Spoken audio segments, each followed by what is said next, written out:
As I delved into the profound pages before me, a stark and powerful quote immediately seized my attention. "Let no man's ghost come back to say my training let me down." Attributed to a sign at the New York Fire Department Training Academy, these words, to me, are far more than a mere departmental motto.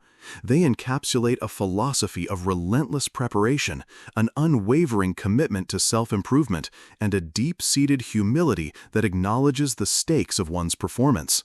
It's a call to arms for anyone seeking true mastery in any field, a preemptive strike against the haunting regret of unfulfilled potential. This ethos, I quickly realized, forms the very bedrock of the narrative that unfolds, a narrative that centers on a pivotal moment in the history of one of the world's most iconic bands, and, more importantly, on the journey of a young guitarist who chose not to rest on his laurels, but to embark on a transformative path of perpetual studentship. The story begins with a day in the early 1980s, a day etched in the annals of metal music as one of dramatic, almost brutal transition. I could almost feel the cold New York air in that decrepit warehouse as members of the then underground metal band Metallica delivered a life-altering ultimatum to their guitarist, Dave Mustaine. Without warning, he was out. Handed a bus ticket back to San Francisco, his dream, in that instant, shattered. What struck me immediately was the swift, almost surgical precision of this change. There was no prolonged deliberation, no second chances. It was a brutal testament to the cutthroat nature of ambition and the relentless pursuit of artistic alignment. Yet, as the text reveals, the universe often balances such abrupt endings with equally sudden beginnings. That very same day, mere hours after Mustaine's departure, a young man barely in his 20s, Kirk Hammett, then a member of a band called Exodus, received the call that would irrevocably alter his destiny. He was offered the job. Thrown headfirst into a new life, he performed his first show with Metallica just a few days later. As I read this, I couldn't help but marvel at the sheer audacity and speed of it all. Imagine stepping into the shoes of someone just unceremoniously dismissed, with the pressure of a live performance looming almost immediately.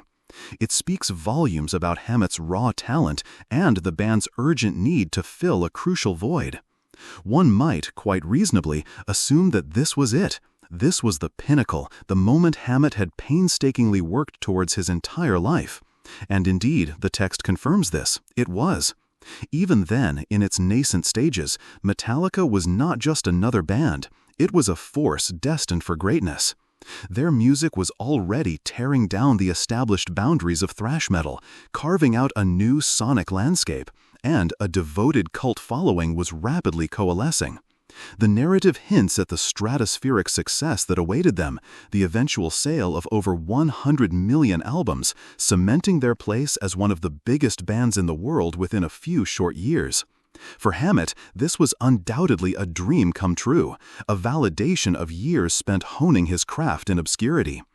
But here, the story takes a truly remarkable turn, one that immediately resonated with me and, I believe, lies at the very heart of the text's profound message.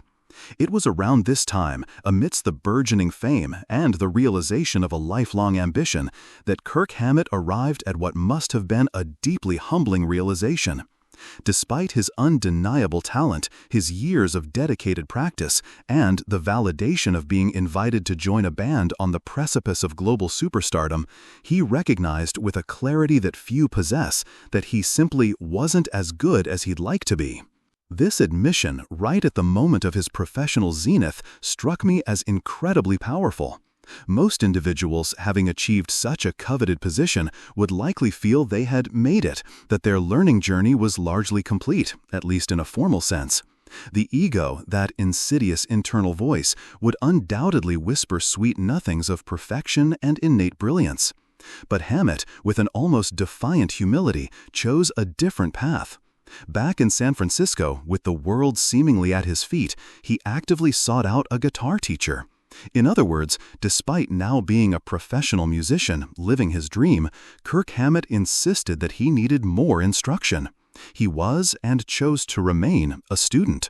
This, to me, is the defining characteristic of true mastery, the insatiable hunger for improvement, regardless of external validation or perceived success. The teacher he chose, Joe Satriani, was no ordinary instructor.